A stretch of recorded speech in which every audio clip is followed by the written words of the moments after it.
my God, Kylie! What happened? Agad akong tinulungan ni Sonny na tumayo. Uuwi na ako. Hindi ko na siya hinintay na magsalita. Sobrang nakakahiya yung nangyari. Mabuti na lang at hindi ganoon kaliwanag sa venue. But still, kahiya-hiya ako. Ano nangyari? Kagagawan to ni na Beatrice. Why?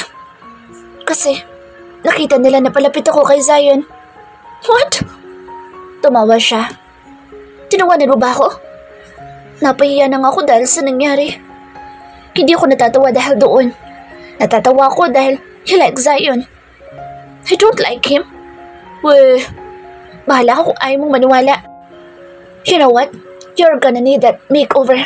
Trust me, wala nang mambubuli sa'yo kung makikita nila na hindi ka basta-basta. You're Kylie. And beside that, you are Kendra's sisters.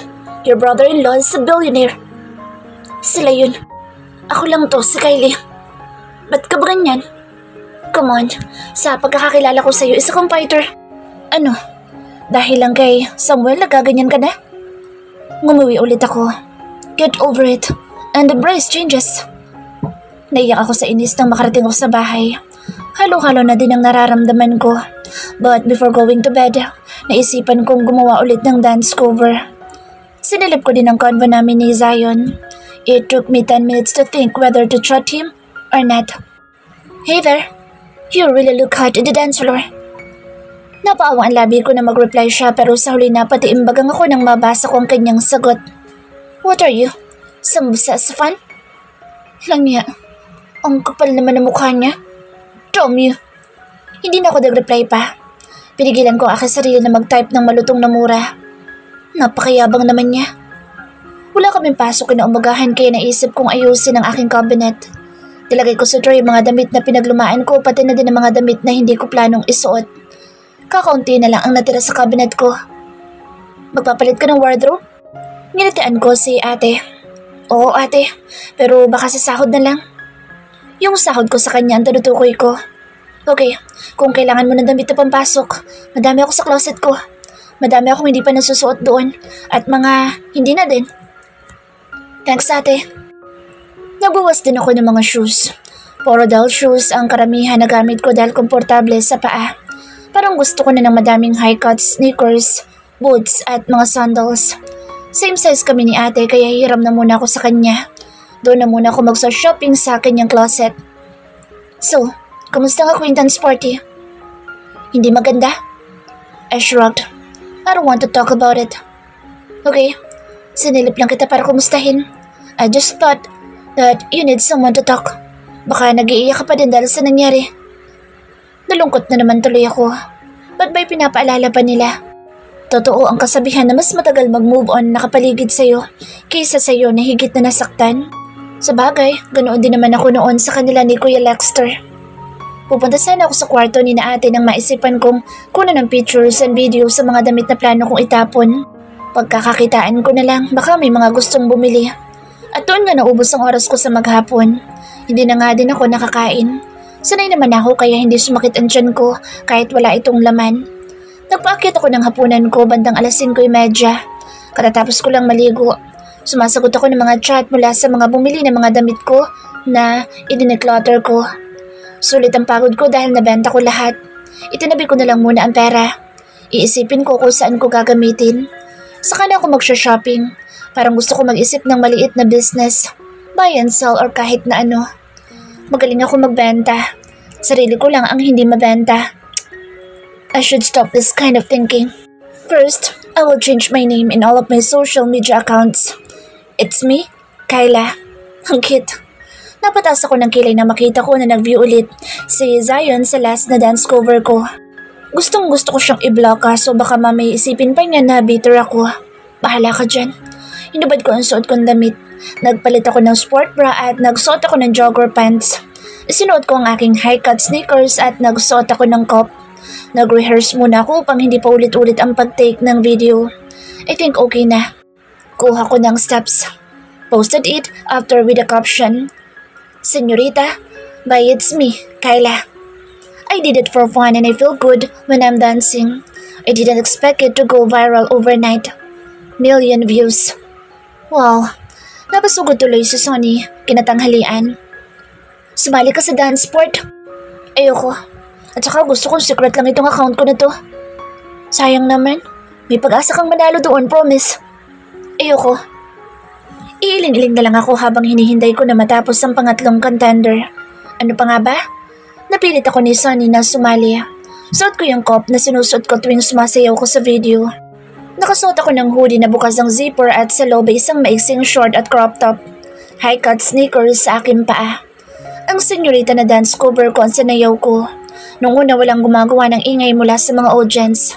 Pinanghinaan tuloy ako ng loob pero ganoon na lang ang saya ko nang marinig ko ang masigabong palakpakan na tilian ng mga nandito. Umalis ako agad ng stage pagkatapos. Tumakbo kami ni Sunny palabas hanggang sa sasakyan na naghihintay. Tumakas lang kami at past midnight na ngayon. Hindi kami pwedeng mahuli dahil tsak na grounded ang aabutin namin. It was indeed a great and magical experience. Uy, nabuhay ang dugo ko kahit madaling araw na. Gumawa ako ng dance cover, tamang kembot at wave lang ng kamay. Wala lang, trip ko lang. You're the last contender? Napataas ang kilay ko habang nakatingin sa screen ng aking cellphone. Galing kay Zion ang message. Gustong gusto ko mag-reply kasi siya na ang nagkusang nag-message sa akin nung una. Kaso naalala ko na sinabihan nga pala niya ako ng hindi maganda. He also ignored me many times. Napangiti ako nang mahiga ko. Why did I feel good about myself all of a sudden? Sunny, ang aga-aga pa. Reklamo ko dahil ang tawag niya ang gumising sa akin. Last 9:30 na kaya. Tinanghali na ako. Magpapakuman din ako ngayon tapos after lunch, ipapapick up ko sa courier. Bakit ka tumawag? May good news ako sa'yo. Kinusot kong aking mga mata bago ako bumangon at naupo sa gilid ng kama. Yung bottle kagabi. Tabla, ang ibinigay na score sa inyo ni Beatrice. Napataas ang kilay ko. Oh, tapos? Kagi, may premyo yun at 10,000. Sayang naman, pangkape na din natin iyon at spa. Hinahanap ka nila. Nag-post yung admin ng page at hinahanap ka. Ang cute pa nga ng caption. Kinikilig ako, mysterious senyorita. Rematch daw kayo ni Beatrice. Wala akong planong bumalik doon para sa contest. Kung babalik man ako, para siguro manood at mag-party na din after ng dance battle.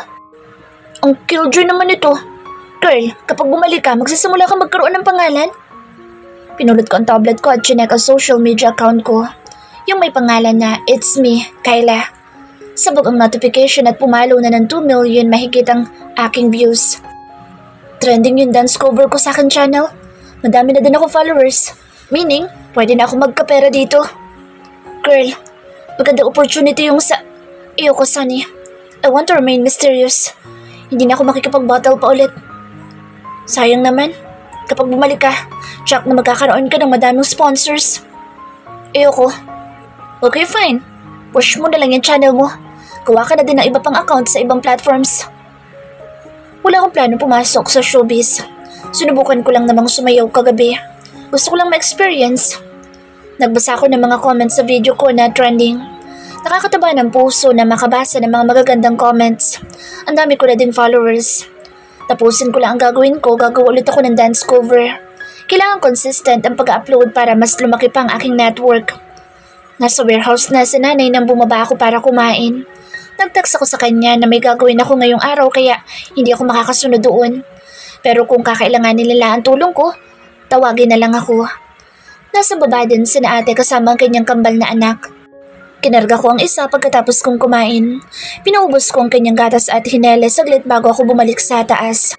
Madami-dami ang kailangan ko ibalot kaya dapat matapos ko na agad bago mag-1:30. Malaki-laki din ang kinita ko sa pagde-declutter.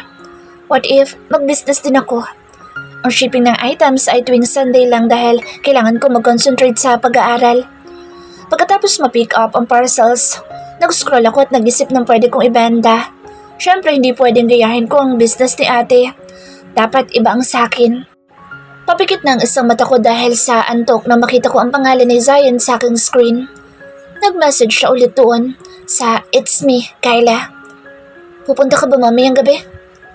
Wala sa sarili na nag-reply ako. Nope.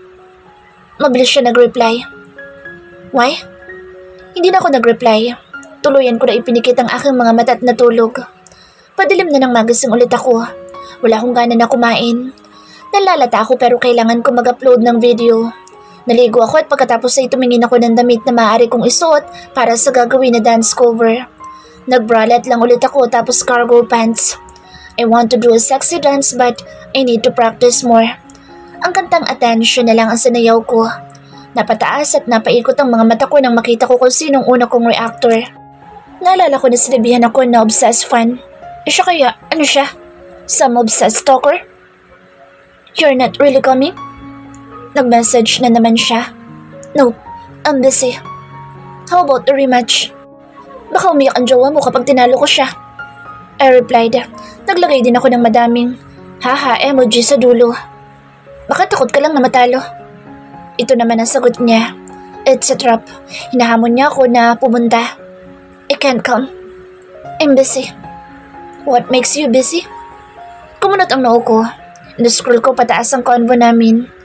Oh my God, nakikipag-chat na siya sa akin. I rolled my eyes. Bye. Reply ko. Wait, you can't really come? Aba, makulit din pala ang lalaking to. Akala ko bas nabero ka. Bakit mo gustong-gusto mo ko magpunta? Lasing niya pero wala nang reply. Oh, walang maisagot. Ibinaba ko na ang cellphone ko. Bahala ka dyan, Zion. My newly uploaded video gained million overnight again. Excited na ako sumahod sa channel ko. Nakakatuwa. May mga emails din ako natanggap mula sa ilang mga business owner mula sa account ko sa TikTok. Babayaran daw nila ako para i-endorse ko ang product or business nila. Mga beauty products ang karamihan kaya hindi ako sumagot. Ayoko nga mag-face reveal eh. Sunday ngayon, pumunta kami ni Sunny dito sa gym na malapit sa isang mall. May mga gym sa mga bahay namin pero dumayo pa talaga kami dito. Hindi para mag-workout kundi para magpapansin sa kanyang crush na Sunny na regular sa gym na ito. Inayaan ko siya sa trip niya. Nandito ako sa treadmill at 20 minutes nang tumatakbo. Nang mapagod ako'y nagpahinga muna ako saglit habang pinapanood sa Sunny na pasimpleng nakikipaglandian. Sa ibang school nag-aaral ang lalaki. Kada school ata may crush ang babaeng ito. Such a playgirl. Kung sabagay, it runs in their blood. May dugong de la Vega siya. Nagbuhat na muna ako habang hinihintay si Sunny na mag-ayang umuwi. Hindi to uuwi hanggat walang improvement. Hindi ko siya maintindihan. Kung magustuhan siya nitong lalaki, ibig sabihin, pagsasabayin niya silang dalawa ng nasa school. Good luck na lang talaga sa kanya. After almost 2 hours, nag-aya ding umuwi si Sunny. Ano? Wala. Ayoko na pala sa kanya. Tumawa siya. Hinatak mo pa ako papunta dito tapos ayaw mo din naman pala sa kanya. Inubos mo na lang sana ang energy mo para sa totoong workout. Hindi yung nagtututuwad-tuwad ka sa harapan ng lalaki. Tumawa lang siya. Ano ka ba? Ganoong manlandi. Hindi mo kasi yung ginamit kay Samuel kaya ka pinagpalit. Che! Tumawa lang siya. Napagod ako. I deserve a slice of cake and frappe. Tumikwas ang kilay ko. Nananadya ka ba? Nag-workout ako ng bonggang-bongga tapos pakakainin mo lang ako ng cake? Nilabas niya ang kanyang cellphone. May ipinakita siya sa akin na picture. Si Beatrice at Zion nasa isang coffee shop malapit dito. Let's go. Sakto may bibilin ako sa mall. Ang daming coffee shop, Sunny. Ba't dun pa tayo? Kasi nandun sila. Ngumisi siya. Ibang-iba si Zion sa chat. Nagdududa na tuloy ako kung siya ba talaga yung nag-chat-chat sa akin. Matutunaw na ang straw ng frappe ko pero hindi man lang tumitingin sa gawi ko ang lalaki. Hindi siya interesado sa akin. Doon siya sa dancer na si Kyla interesado. May chat siya ulit pero hindi na ako nag-reply. Sabi kong hindi daw ako babalik para sa rematch. Babalik daw ba ako para manood ulit? Para panoorin siya siguro ang ibig niya sabihin. Gusto kong mag-reply nang hindi na ako interesado sa kanya pero mukhang mas maganda kung hindi na lang ako mag-reply para ramdam niya.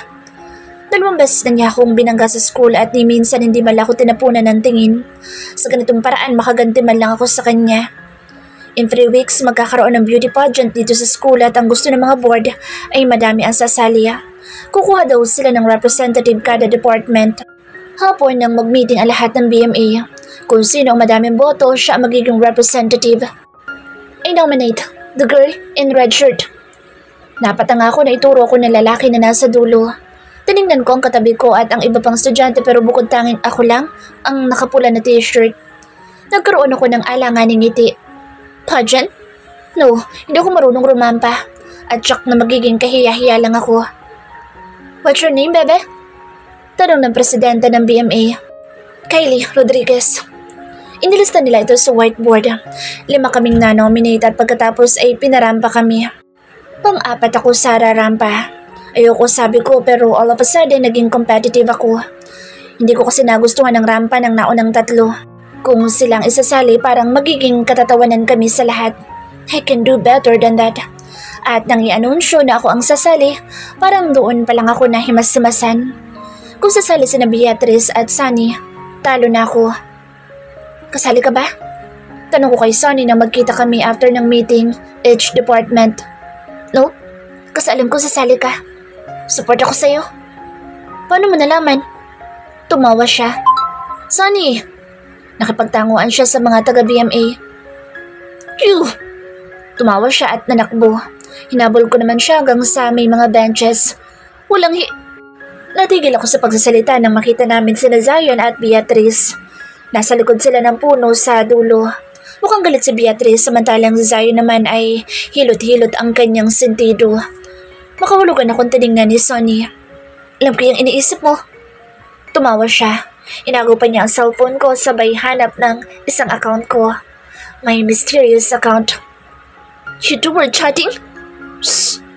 Nakita niya ang mga chat ni Zion. Binasa niya. He likes you. Bilang Kyla. He ignores me here at school. Eh di magpakilala ka. No way. Para lang sa kanya i-reveal ko na ako sa mysterious senyorita. No effing way. Hey, what are you doing? Pahamak talaga si Sonny. Mabilis kong hinupload ang cellphone ko bago pa niya masend ang tinype niya. Nahila ko ang dulo ng buhok ni Sonny dahil sa message na plano niyang isend sa lalaki. You didn't come. Make me come. This is what she's gonna reply. Tumawa siya kaya natawa na lang din ako. Pahamak ka. Replyan mo lang siya. Sakyan mo mga sinasabi niya. Sabi sa'yo playboy yan. Umuwi na nga tayo. Gusto ko nang mahiga. Paliko kami nang may makabanggaan kami na isang lalaki. Kami ang may kasalanan pero siya ang nag-sorry. Oh, Dom. Isa ding hottie. Ngumiti siya kaya lumabas ang 2 dimple niya. I'm Sonny, and this is my friend, Kylie. Nakipagkamay si Sonny sabay lipat ng kamay ng lalaki sa kamay ko. Baliw talaga. Alex. He's a 4th-year civil engineering student. Nakita ko lang sa ID lace niya. Ngumiti ako at nahihiyang nag-iwas ng tingin. Ano, tititigan mo lang? Singit ni Sonny. Kinuha niya ang hawak ni Alex na binder at basta na lang sinulatan. Inilagay niya ang pangalan ng social media account ko. My personal account. Nakakahiya. Baka mamaya kung ano pang isipin sa akin ni Alex. Ilagay mo na din ang number niya. Nakangising sambit ni Alex. My God. Parang nahulog ang panty ko dahil sa mga ngiti niya. Thanks. Bye, Kylie. I'm gonna text you later. Hope you'll reply. Kime ako ngumiti. Nakatanga kami ni Sunny hanggang sa hindi na namin tanaw ang lalaki. Nagkatinginan kami at sabay kaming napatili. Hala, paano na si Zion pala? Panira. At anong paano na si Zion? As if may something kami ng lalaking yun. May nobya nga siya. At saka kay Kyla lang naman siya interesado. Tumunog ang cellphone ko. Akala ko may message na agad si Alex kaso si Zion pala nag-chat. Are you still at the school campus? I'm here, at the bleachers. Nagkatinginan ulit kami ni Sunny. Bilang dakilang sul-sul agad akong hinila papunta sa kinaroroonan ni Zion. Kaso pumalag ako at kumaripas ng takbo hanggang sa gate. Hoy! Duwag! Umalik ka dito!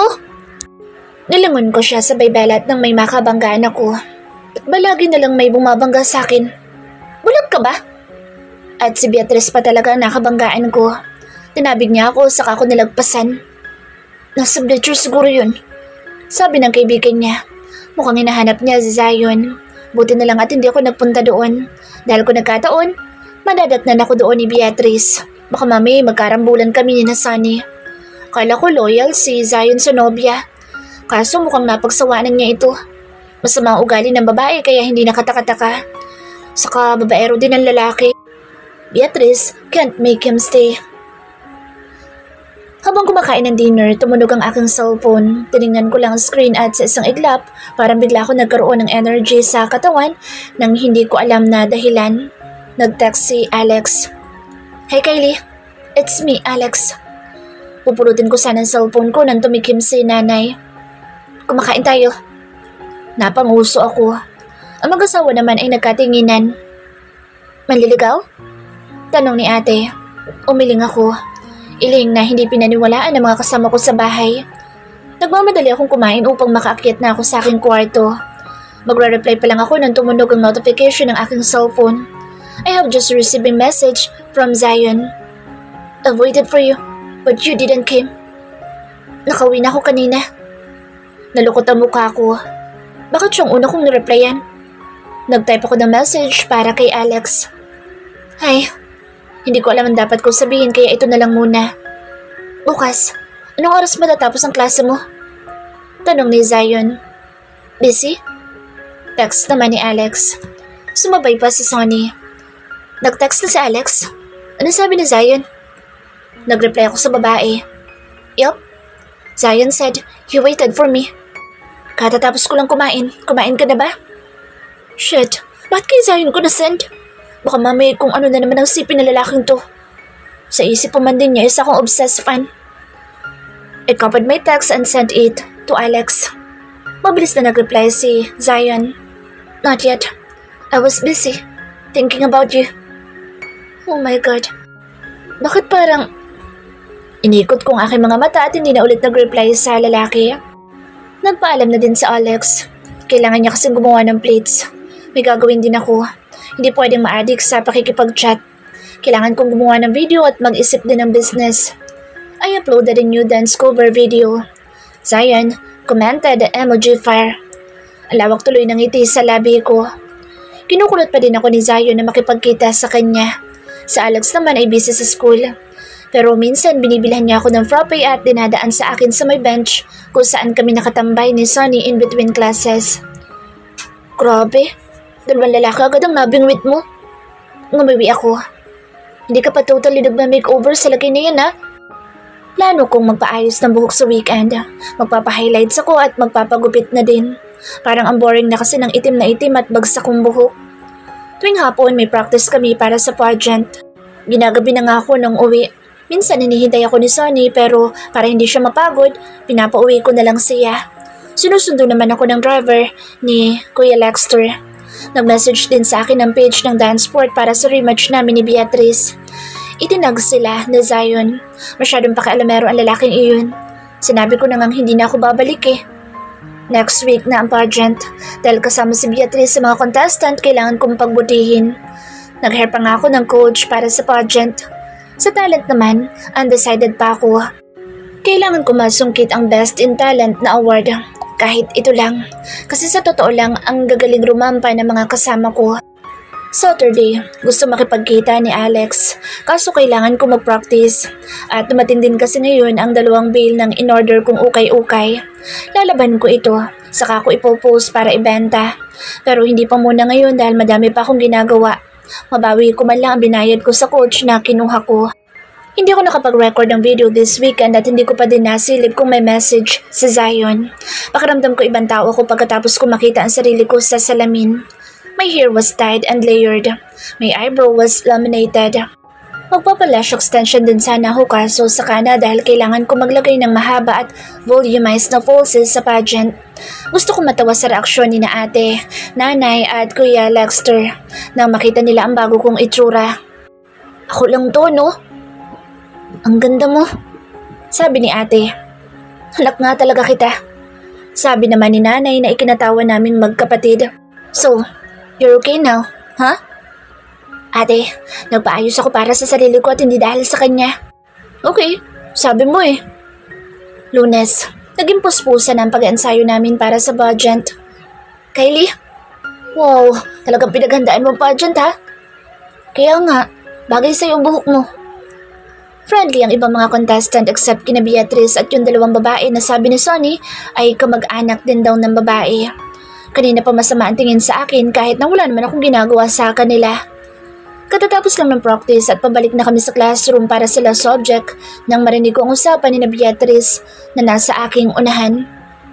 Kailan daw ang rematch? Wala pang sinabi.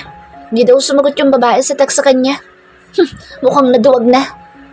Napataas ang kilay ko.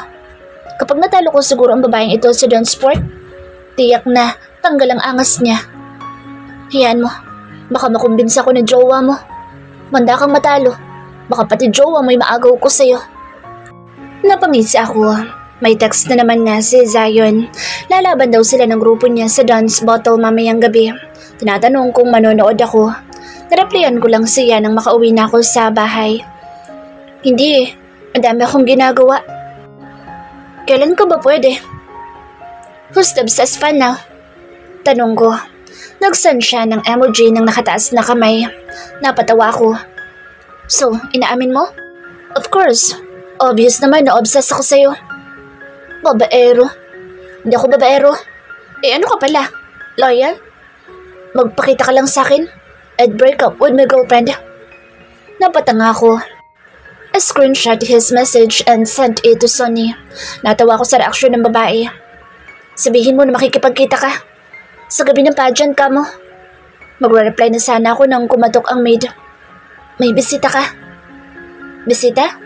Sino naman bisita ko? Kumirot ang dibdib ko dahil sa pagkabog nito nang bigla ko maisip si Samuel. Hindi kaya siya yung bisita ko? Tumingin muna ako sa salamin bago ako bumaba. Mas lalong kumirot ang dibdib ko nang makita ko kung sinong aking bisita. Si Alex.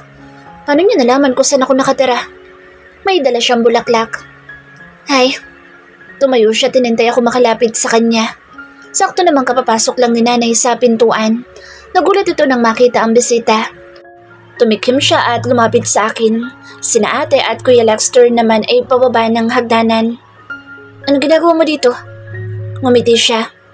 Dinadalaw ka. Nagtaas ako ng kilay.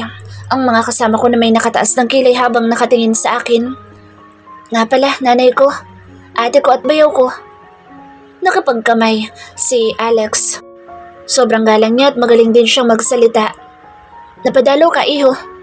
Opo, gusto ko po sana magpaalam sa inyo. Nagurumentado ang aking puso. Gusto ko po sana ligawan si Kylie. Promise po, hindi po ako magiging distraction sa pag-aaral niya. Shit, hindi ko inaasahin yun ah. Ngumiti si nanay. Basta ba, totoo nga nga rin mo sa akin dalaga. Bagyong lumukod si Alex at nagpasalamat. He also assured my mother and sister that his intention was pure. Parang hindi ako makapaniwala na ginawa ni Alex ang bagay na ito. Gusto nga din siya agad ni na ate at nanay. Kilala din ni Kuya Lexter ang pamilya nila. Mababait daw ang mga ito. Sa kanya ko din nalaman na nag-iisang anak si Alex.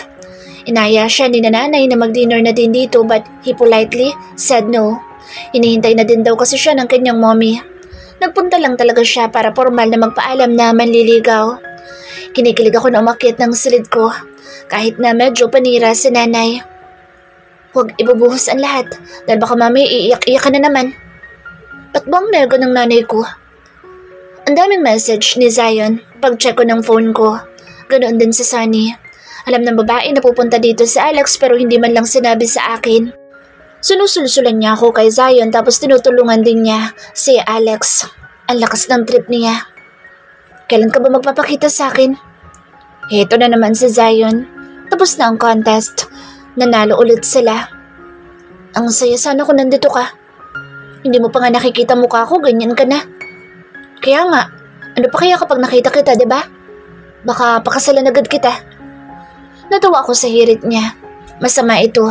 Dapat umiirap ako sa banat niya pero nakuha ko pa talagang tumawad kiligin. Kiligin? Shete, kanina kinikilig ako kay Alex tapos ngayon naman kay Zion. This is not good. Pupunta ka ba sa pageant night? I don't know. Siyempre hindi ko sasabihin na isa ako sa mga contestant. Good night na, Mr. Playboy. Inaantok na ako. Kailangan ko mag-practice ng aking talent. Ayokong maging katawa-tawa. Nag-text din si Alex. Katatapos lang daw niyang kumain. Magre-review daw muna siya. Hindi ko din pinahabang usapan namin dahil alam kong tutok na tutok siya sa pag-aaral niya. Sabi ng kakilala ni Sunny na kaibigan na kaklase ni Alex, goal down ng lalaki ang maging suma. At hindi malabong mangyari iyon dahil matalino siya. Nagtaka nga din ako kung bakit umakyat ng ligaw. Baka sinulsulan na naman ni Sunny. Nakasalubong ko si Zion sa corridor pero hindi niya talaga ako sinulyapan. Kahit saglit na saglit lang. Ang kanyang mga mata ay nakatutok sa kanyang hawak na cellphone. Naiiling na lang ako nang mapansin ko na kamuntik pa siyang madapa. Nagpigil ako ng tawa. At nang tumunog ang aking phone, nakumpirma ko na ako ang chinachat niya. I just found out that he is really interested with Kyla.